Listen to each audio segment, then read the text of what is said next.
Greetings, my name is Love Cher, and I welcome you to the program called The World of Love. Today's subject is a very sensitive subject to many people, and if you have little children, I ask you kindly to please escort them to another room and not to allow them to hear some of the atrocities that we were going to discuss on the show today. The subject of today is Blood and Tears of Congo, Rape and Genocide Today. Let me tell you a little bit about Congo. Democratic Republic of Congo, formerly known as Zaire, is located in Central Africa and is the third largest country in Africa and 12th largest country in the world.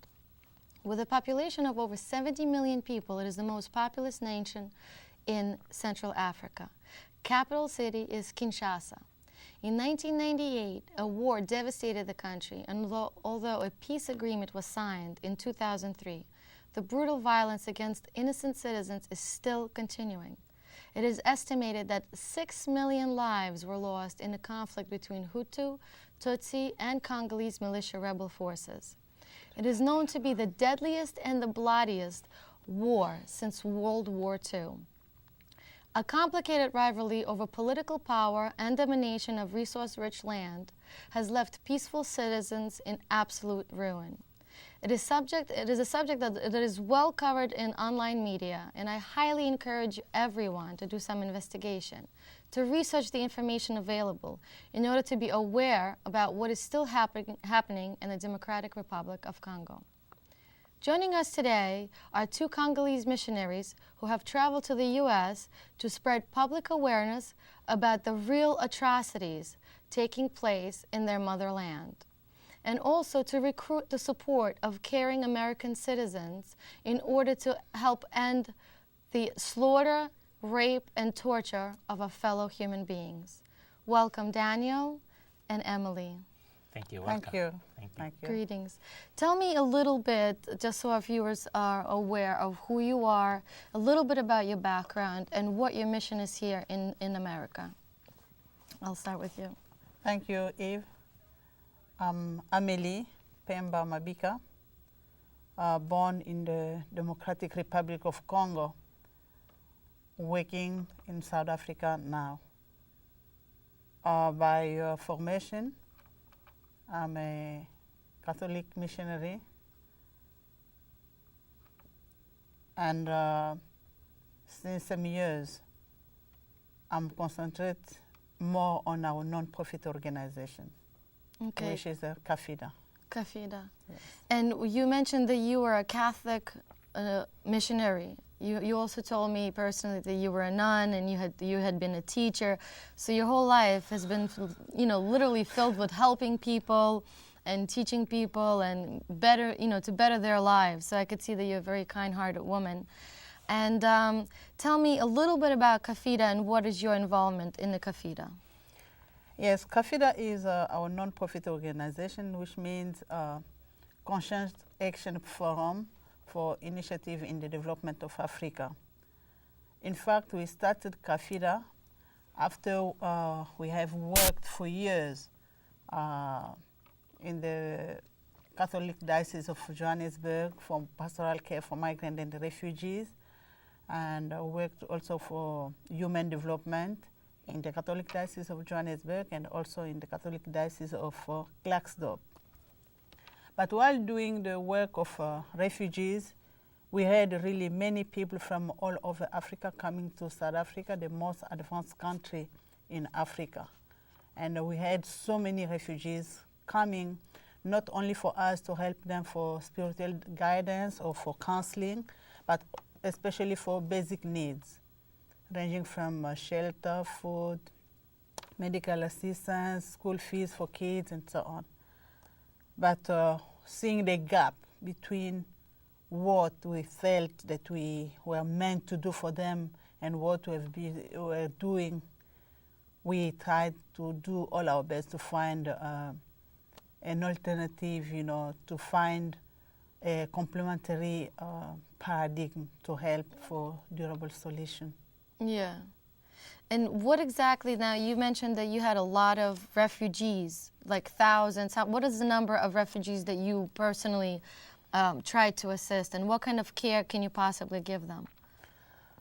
refugees, as we say, are really thousands of them in South Africa. And it's about 5 years ago, we personally in our office, we could receive every month an average of hundreds of them coming really for us to help them for basic needs. Like Basic food, needs, water, food, shelter. Shelter, medical assistance, also help them to get a legal documents, help them for school fees for their children. They come to ask some help for small business for them to try to get maybe some training for self-reliance. Yeah, yeah. So many small things that we could do, but we are not able really to help them properly. And we thought that we could find ways where we could generate more money to help them, but also to help them become self-sufficient. Yes. By getting some skills and getting maybe a small job for themselves. Okay. All right, well, thank you so much for the introduction. Thank you. Daniel, now, I met you, we've met together several times and we've been talking about what's going on. Can you please tell our viewers about yourself a little bit? What is your background in Africa? And also you're a part of CAFIDA, the same organization. And tell me what your mission and what your work is that you're looking to achieve. Thank you very much. Thank you for inviting us to the show. Being here in the visit in the U.S., we try to mobilize people like friends like yourself and other pastors in order to attract your attention to the real problem that is happening in the DRC. But to come one step back, I'm Daniel Mamba Chamba. I'm working also as a director for economic initiative and planning with CAFIDA, as Amelie described it. It's a conscious action forum of initiative in the development of Africa. Going from the plight of misery that we saw among the refugees, lack of shelter, lack of self-reliance possibilities, we said, let's help them maybe return back, for those who wanted to return back, on a voluntary repatriation program. But we realized that they wanted to return back, but there were still problems in their countries, especially the DRC. There was war. Then we said, but how do we look for or search for durable solutions? We started then switching from being only a handout organization into being a connector, an organization that would source out resources that are on the ground, connect them to investors, and see how we can provide jobs, provide skill development in order to establish durable solution for refugees going back to their countries. It isn't that way that we cannot stand what is going on in the DRC. During this war, we realize that there is a lot of rape going on as a weapon, that is being used on the population to destroy them or to displace them in order to profit of the mineral resources. This is one of the main missions why we're here, to mobilize energy, to try to think of solution, not temporarily solution as the UN and the other institutions are still working on, which is good. But how do we end the rapes that are still happening even last month, October, or July, October, August, there's still 1,100 women being raped here, 50 there, and 100 in villages, which means that the problem since it started in 1993 has never stopped. Yeah. To mean that the solutions that were brought are not durable. Correct. Then we have to look for other solutions. That's why we're here. Correct. I'll be honest, before I met you, the very first article that I read recently about that really struck me really hard was that nearly every woman in Congo has been either gang raped or knows in her family, immediate family, somebody who's been gang raped. And it's happening repeatedly, systematically, and brutally. And, you know, it really, I didn't understand because I knew so very little about it. I didn't understand why it's happening. Now, since we started to, you know, since I began to investigate this whole situation, and I'm sure I'm not the first and I'm not the last to get interested by it and to see what it is that I can do, I began to realize that it's a lot more than just, you know, one tribe fighting another tribe, which is the general opinion in America, that it's a tribal war. Since I began to find out more and more, and since I began to talk to you about it, I realized that it's far, far deeper and broader than just a war between two tribes. It is a war for, you know, for the land that is full of resources. And I would like for you to tell me briefly, what are the resources and what are they used for? Why is there such a demand for it? Thank you very much. You know, the most important, you know, apart from the well-known gold, Yeah. you know, which is especially used in jewelry industry. But gold also is used in some high voltage apparatus. You know, they are saying because gold is also a good transmitter of electricity. Now, apart from that, we've got strategic minerals in the DRC. We've got niobium, which is used in high.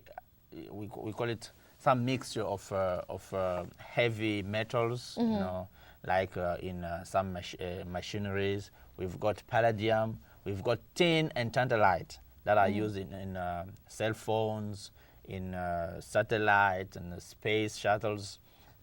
For example, for tantalite, the Congo itself has 80% of the world's reserve. And we never revealed this. While there was war in around 1993 to 1999, over around 64 countries were contributing in the building of and the construction of the International Space Station. And the coltan needed to come from DRC. These are things that people do not know about, but it's true. DRC was used, but unfortunately the way they used the business was wrong, because they used the rebels, you know, they looted the DRC in order to sell the minerals to the international community. That's one of the side of the war. So basically, resources that are used for technology, especially technology, which is we have right now a technological boom. Every child even has a cell phone. Everybody has a computer nearly, and it's growing and growing. So the demand for the technology is not going to stop, correct? And you know, if we are continuing to draw the resources that we need for the technology in the same way, the war is not going to end, correct? Yes.